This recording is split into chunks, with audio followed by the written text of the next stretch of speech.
Bonjour à tous, aujourd'hui on va parler Mercato, le Paris Saint-Germain qui a fait plusieurs mouvements très intéressants dans le sens des départs comme dans le sens des arrivées avec une stratégie du staff du Paris Saint-Germain bien définie, bien travaillée. On va en parler, mais avant ça n'hésitez pas à vous abonner, à liker pour me soutenir. On démarre directement avec les deux arrivées qui ont été officialisées dernièrement avec Ferran Torres et Mika Götze en provenance de l'Ajax et de Barcelone. Le trio offensif qui a le plus de chances d'être aligné dans les matchs cruciaux cette saison, cette année, c'est Ousmane Dembélé, Doué et Gvicha Kvaratskhelia. C'est une surprise pour personne. Comme Barcola va potentiellement partir et devrait partir, et que Doué a su gagner sa place face à Barcola, et Barcola qui n'était toujours pas content d'être ailier droit, il aurait préféré être titulaire à la place de Gvara, ce qui est compréhensible. Et donc Bradley Barcola qui a fait 2 ans sur le banc dans les matchs importants. C'est vrai que dans la tête, tu peux pas repartir sur une troisième année en te disant l'équipe tourne bien, devant toi t'as Gvara, t'as Dembélé, t'as Doué. C'est un peu compliqué de leur prendre leur place. Donc, vaut mieux partir pour avoir du temps de jeu, pour être titulaire, pour progresser. En ayant du temps de jeu, il va pouvoir progresser. Donc, c'est tout à fait compréhensible. Et Luis Enrique a fait venir Akliouche, Mika Götze et Ferran Torres. Mais j'aimerais bien me focaliser sur Ferran et Mika Götze, car Akliouche, on a l'habitude, on connaît. Il a démarré face à Aston Villa. Donc, on a pu voir ses premiers pas. Mais j'aimerais vraiment me focaliser sur ces deux joueurs. Donc, on sait tous que Ferran Torres et Mika Götze ne seront pas titulaires dans les matchs cruciaux, hormis s'il y a grosse performance, si ils sont vraiment exceptionnels. Parce que bouger le trio qui est en place, ça va être très compliqué. Hormis si il y a des méfaits, il y a des blessures, etc. Mais en tout cas, le choix Ferran Torres et Mika Götze, c'est bien pour compléter le départ de Barcola. Pour prendre la profondeur, Ferran Torres, c'est un joueur qui fait énormément d'appels, qui sait bouger les blocs bas, qui sait jouer les blocs hauts, qui est espagnol, qui a cette culture du jeu, qui sait se déplacer.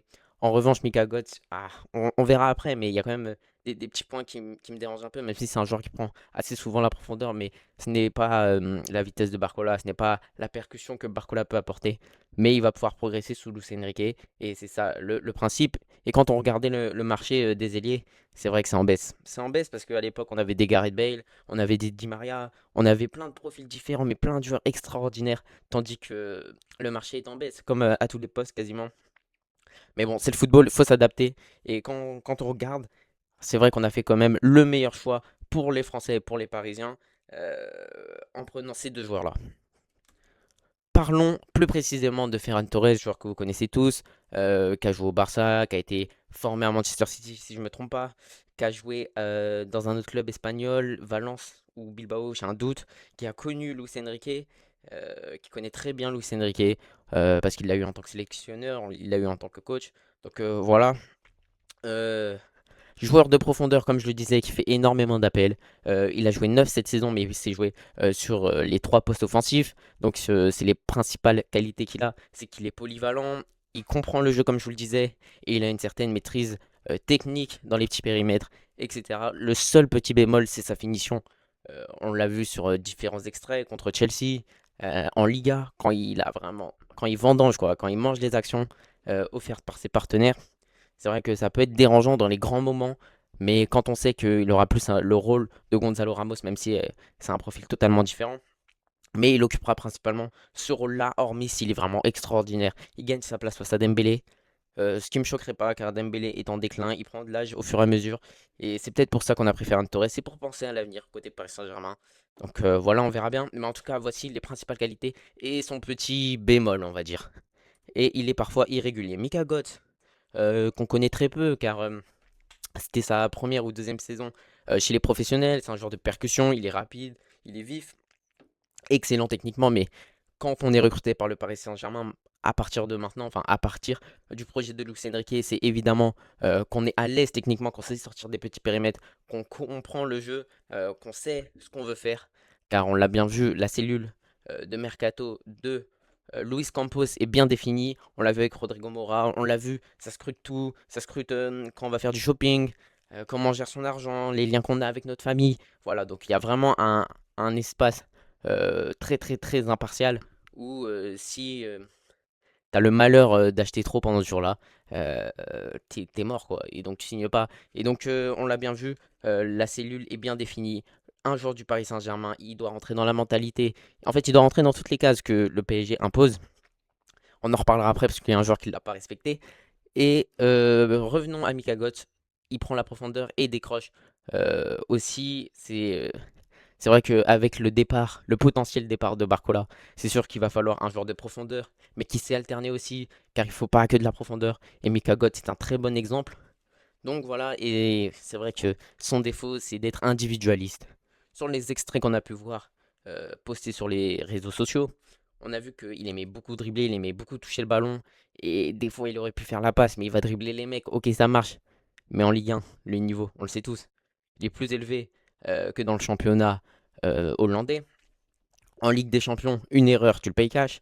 Donc si tu es trop individualiste au Paris Saint-Germain, ça ne marchera pas pour lui, il va pas se faire que des amis. En Ligue 1, tu portes trop le ballon, tu te fais charcuter avec de gros défenseurs, c'est plus costaud, c'est plus physique. On l'a vu avec Pecchao à Marseille, ça a été plus compliqué pour lui. Donc voilà, mais je pense qu'en venant au Paris Saint-Germain, il sait à quoi s'attendre. Et pour finir, bah, j'aimerais parler de toutes les arrivées à l'heure actuelle du Paris Saint-Germain, sauf, aïe aïe aïe, j'avais préparé à l'avance. Et donc Suzuki, je me suis fait avoir au dernier moment, à l'instant même, enfin pas à l'instant même, mais il y a quelques heures, le transfert ne s'est pas fait alors qu'il y avait eu le Here We Go de Fabrizio Romano, qui normalement, bon, même si sur ces derniers temps est de plus en plus contesté, mais normalement, le Here We Go de Fabrizio Romano est censé nous indiquer que le joueur va bel et bien s'engager avec un club. Et là, on l'a vu avec Akliouche, ça s'est fait, Ferran Torres, ça s'est fait, Digne, ça s'est fait, Mika Götze, ça s'est fait, Longoni, ça s'est fait, et Suzuki, ça s'est pas fait avec ses agents, etc. Donc, excusez-moi, mais en tout cas, on peut voir que le mercato du Paris Saint-Germain est vraiment large à tous les postes, hormis le poste de milieu de terrain qui est assez complet avec la montée de Beraldo. Donc voilà. Mais contrairement à celui de la saison dernière, le Paris Saint-Germain a fait un bien meilleur mercato avec bien plus d'arrivées. On va voir comment ça va se développer, mais sur le papier, c'est très excitant, c'est très hypant. On va pouvoir regarder ça de près.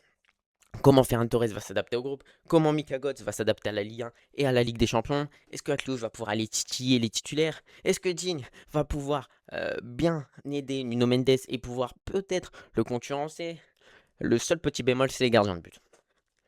Parce qu'on sait pas, un coup, on apprend que Luis Enrique veut faire partir Chevalier, mais en même temps, Safonov, est-ce que Chevalier ne serait pas numéro un dans la hiérarchie? Ensuite, on fait venir Suzuki, mais on va le prêter. Ah, mais en fait, on veut le mettre titulaire vu que Chevalier part. Ah, mais non, parce qu'en fait, du coup, il va à Aston Villa vu que ses agents ils veulent toucher de l'argent.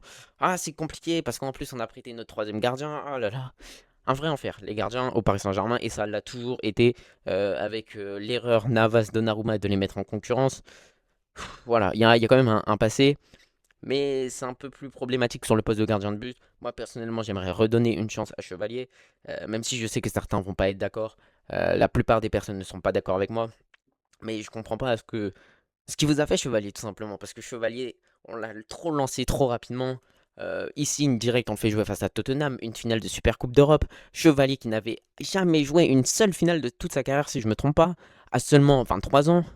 C'est quand même une grosse responsabilité, surtout qu'auparavant tu fais partir Donnarumma pour Chevalier, alors que tu es champion d'Europe. Donc imaginez-vous la pression.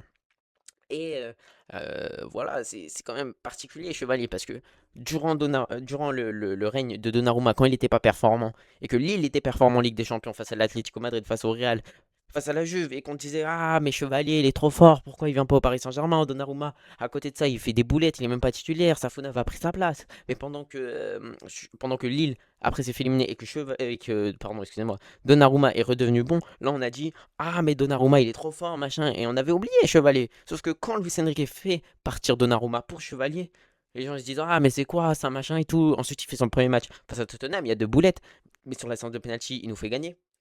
Et au final, on fait ah, mais regardez ce qu'il fait, Chevalier qui a voulu de lui. S'il vous plaît, les gars, doucement, doucement. Vous êtes hypocrites. À un moment, vous voulez Chevalier, ah, mais non, comme Donnarumma, il est bon. Il faut faire des choix à un moment, il faut prendre des responsabilités. Et moi, je vous le dis, Chevalier, il est jeune, il a le temps de progresser, il est français. Il y a le contexte qui rentre. Et il faut lui redonner une chance. Safonov, sur la première saison, il est en difficulté. Et sur la deuxième saison, il fait gagner la Ligue des Champions au Paris Saint-Germain. Alors, le temps d'adaptation n'est pas facile. Il est pas facile. Quand on se souvient de Vitinha qui met 2 années à bien s'intégrer, Nuno Mendes qui a des pépins. Voilà, c'est un contexte compliqué, même Dembélé sur sa première saison. OK, il est bon en tant qu'ailier, mais voilà, ça score pas. Vous voyez? Alors laissez une chance à Chevalier. Certes, il a pu faire des erreurs en postant, en likant le truc du RN, quand il poste sa story à 5 heures du matin, où c'est bourré de fautes, etc. Ça arrive, il est jeune, tout le monde fait des erreurs. Le plus important, c'est qu'il soit bon. Alors certes, il est un peu moins motivé, mais parce que vous lui avez forcé la main, entre guillemets.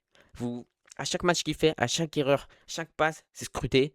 Et tout le monde s'enflamme. Oh, mais regardez ce qu'il fait, machin. Ça le publie sur les réseaux sociaux. Ça va commencer à envoyer des messages à sa famille. Sérieusement, comment vous voulez qu'un joueur il soit bon dans un contexte aussi compliqué? Déjà que ça l'était déjà, parce que c'est pas évident d'arriver à la place de Donnarumma, mais quand on lui met une pression supplémentaire, certains vont dire oui, mais t'es joueur de foot, t'es censé être conditionné, être prêt. Mais c'est compliqué, c'est pas évident pour tout le monde. Comme je vous ai dit, que ce soit un tas de joueurs. Quand on prend Vitinha, et Vitinha c'est l'exemple parfait. Vitinha, tout le monde l'a critiqué face au Bayern quand il met sa frappe, sauf que sa frappe elle est compliquée. Il est déséquilibré, il est loin du but, elle est au sol. Derrière, il y a sauvetage sur la ligne. Mais pour moi, c'est pas un but évident à mettre. Mais loin de là. Et en plus, vous tombez sur lui. Mais c'est qui fait l'erreur? C'est Verratti, c'est un cadre. Alors que Vitinha, il venait d'arriver. Oh, ça a pris du temps, Vitinha. Et bien pourquoi ça pourrait pas l'être pour Chevalier? En plus, je comprends pas parce qu'il a quand même fait. Bon, il y a eu quelques erreurs, il y a eu quelques boulettes. Mais face à Marseille, au Trophée des Champions, il répond présent. Ok, il commet un penalty. Mais derrière, sur la séance des tirs au but, mais il est irréprochable. Sur le match, il est irréprochable. Il te fait des sauvetages, mais t'as jamais vu ça. Et là, on lui tombe dessus. Et moi, je pense que le fait d'avoir liké le RN, forcément, tu vas te faire tomber dessus, etc. Il s'est justifié, il a dit que c'était une erreur, machin. Voilà. Mais maintenant, laissons le côté sportif prendre la place des choses, plutôt que le contexte politique. Parce que là, le plus important, c'est quoi sur le terrain? C'est qu'il soit bon ou c'est qu'il soit d'un parti qui vous plaît, etc. C'est qu'il soit performant, c'est qu'il fasse gagner le club, c'est qu'il fasse gagner la France. Parce qu'oubliez pas que l'avenir, c'est pas Mike Maignan, c'est Chevalier, c'est Risser, etc. Et faut croire en eux. On a une belle génération, faut en profiter. Donc voilà, Chevalier, j'aimerais retester. Et faudrait plus l'encourager. Il a jamais eu d'encouragement. Il a plus eu des personnes qui lui tombent dessus. Donc c'est pas évident du tout. Donc faisons confiance en Chevalier. Qu'est-ce que je disais auparavant, vu que j'étais long, vu que ça faisait un moment où je voulais en parler, que je voulais en parler, excusez-moi, pardon. Akliouche, très bonne arrivée, Ferran Torres, très bonne arrivée. Bon, c'est assez.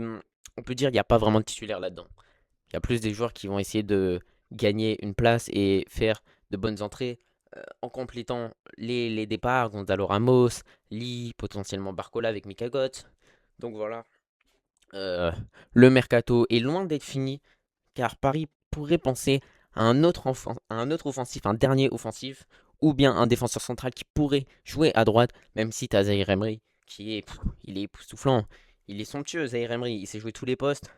Quand il démarre face au Bayern, je crois bien, il est ailier droit avec Christophe Galtier. Le gars s'est joué ailier droit, milieu, défenseur droit, défenseur gauche. C'est hallucinant le gamin. Donc en soi, t'as pas vraiment besoin d'un latéral droit spécifiquement, mais avec Luis Enrique, on sait qu'il aime bien la polyvalence, donc c'est bien d'avoir entre guillemets une doublure, même si t'as déjà Boli. Mais voilà, voilà, pour le mercato du Paris Saint-Germain, qui est très compétitif, contrairement à celui de l'année dernière. Donc voilà, ah si, excusez-moi, pardon. Bradley Barcola, ah oui, comme je le disais, qui va potentiellement partir à Liverpool. Honnêtement, ça peut faire mal honnêtement, ça peut faire mal à certains supporters. C'est tout à fait compréhensible. Au bout d'un moment, il peut pas faire 3 saisons sur le banc. C'est impossible pour un joueur d'avoir une carrière sans progression. Alors oui, il va progresser, etc. Mais dans le sens de la progression que je veux dire, c'est qu'il pourra pas être meilleur que Gvara ou Doué. Avec tout le respect, parce que Barcola, c'est un profil différent et il va être aligné sur des matchs où tu as besoin de lui. Contre une équipe qui sera bloco, voilà. Mais de par son profil, c'est mieux qu'il aille en Angleterre. C'est pour lui, pour sa carrière. En sachant que Liverpool, ils vont faire partir Gakpo. Il sera devant Rio Ngumoa. Il sera bien vu que ça là, il sera parti. Vu qu'il est parti déjà. Donc Liverpool, c'est le choix du cœur. Est-ce que Liverpool va mettre l'argent demandé par le Paris Saint-Germain? Honnêtement, pour eux, Ce serait une très très bonne chose parce que quand on apprend que Arsenal peut revenir à la charge, il ne faudrait pas que un concurrent direct attrape le joueur en sachant que que le marché ne te permet pas d'aller chercher un joueur aussi bon que lui, avec autant d'expérience à son jeune âge, un profil différent qui s'est marqué, qui sait être polyvalent, qui sait être leader aussi, on l'a vu sur certains moments. Donc Liverpool a vraiment besoin de Bradley Barcola, il est essentiel. Et si tu le donnes à Arsenal, Arsenal va vraiment être très très fort en première ligue, encore une fois, et pourrait faire le back-to-back en première ligue parce que j'ai du mal à voir une autre équipe. Manchester City, je les trouve en déclin. Manchester United a surveillé, mais ce n'est pas à la hauteur d'Arsenal. Donc voilà, Liverpool a tout intérêt à mettre la somme demandée par par le Paris Saint-Germain, qui est très élevée. Les sommes sur ce mercato sont inimaginables, euh, incompréhensibles. Incompréhensible, c'est le mot. Parce que là, c'est dingue. Comment le football avance. Quand tu te dis qu'il y a 30 ans, 30 millions, c'était une somme énorme, alors qu'aujourd'hui, un joueur de Ligue 2, Ablin, est parti pour cette somme. C'est hallucinant. Donc voilà, pour cette vidéo, n'hésitez pas à liker, à vous abonner, on va reprendre ça en bien.